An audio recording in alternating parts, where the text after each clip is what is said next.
Hi friends, അസ്സലാമു അലൈക്കും. ഇന്ന് ഞാൻ വന്നിട്ടുള്ളത് ഒരു സ്പെഷ്യൽ ഐറ്റവുമായിട്ടാണ്. ഇപ്പോഴത്തെ ട്രെൻഡിങ് ആയിട്ടുള്ള കുക്കർ ചിക്കനാണ് ഉണ്ടാക്കുന്നത്. അപ്പോൾ ഞാനും ഇത് ഫസ്റ്റ് ടൈമാണ് ഉണ്ടാക്കുന്നത്. അപ്പോൾ ഇത് ഉണ്ടാക്കാൻ വേണ്ടിയിട്ട് നമുക്കൊരു ഫുൾ ചിക്കൻ തന്നെ എടുക്കണം.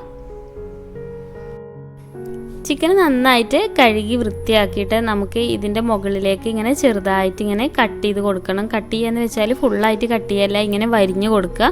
എന്നാലേ മസാലകളൊക്കെ നന്നായിട്ട് ഇതിൻ്റെ അകത്തേക്ക് പിടിക്കുള്ളൂ.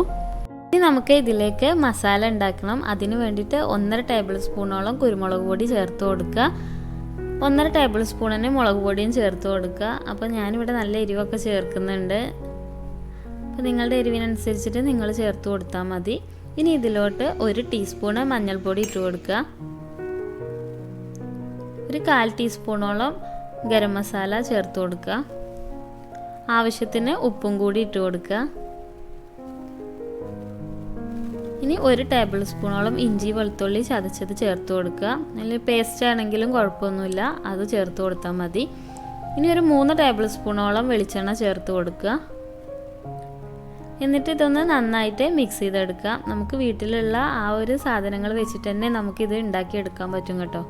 അപ്പോൾ മസാലയൊക്കെ നന്നായിട്ട് മിക്സ് ചെയ്തിട്ട് നമുക്ക് ചിക്കനിലേക്ക് ഇങ്ങനെ തേച്ച് കൊടുക്കുക. അപ്പോൾ ചിക്കൻ്റെ പുറത്തും അതുപോലെ തന്നെ അകത്തൊക്കെ നന്നായിട്ട് മസാല ആക്കി കൊടുക്കുക.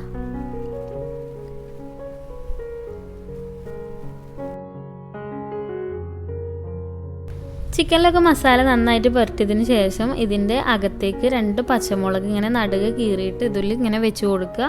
എന്നിട്ട് 2 കാലും ഇതുപോലെ പിടിച്ചിട്ട് ഒരു നൂല് വെച്ചിട്ടൊന്ന് ഇങ്ങനെ കെട്ടിക്കൊടുക്കാം.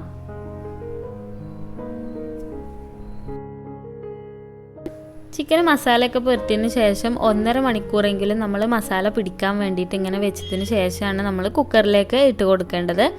അപ്പോൾ അതിന് വേണ്ടിയിട്ട് ചിക്കനൊക്കെ കൊള്ളുന്ന ആ ഒരു വലിപ്പത്തിലുള്ള കുക്കർ എടുക്കുക. എന്നിട്ട് അതിലേക്ക് ഉപ്പിട്ട് കൊടുക്കാം. കല്ലുപ്പാണ് ഞാൻ ഇട്ട് കൊടുക്കുന്നത്.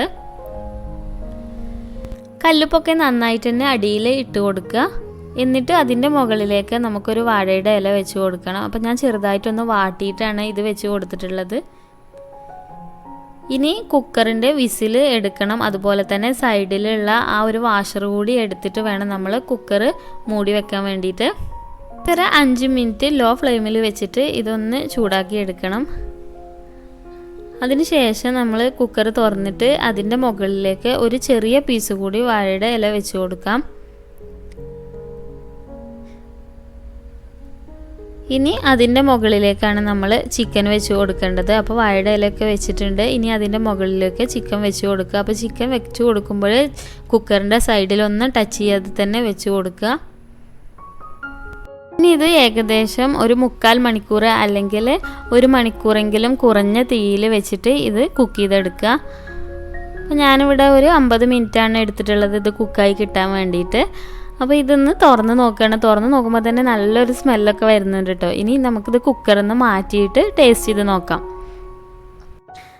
അപ്പോൾ ചിക്കനൊക്കെ പ്ലേറ്റിലേക്ക് മാറ്റിയിട്ടുണ്ട്. അപ്പോൾ ഇനി ഇത് കഴിച്ച് നോക്കാൻ വേണ്ടിയിട്ട് ഇങ്ങനെ എടുക്കുമ്പോൾ തന്നെ ചിക്കൻ നല്ല സോഫ്റ്റ് ആയിട്ടാണ് കിട്ടിയിട്ടുള്ളത്. ചിക്കൻ നന്നായിട്ട് തന്നെ കുക്കായിട്ടുണ്ട്.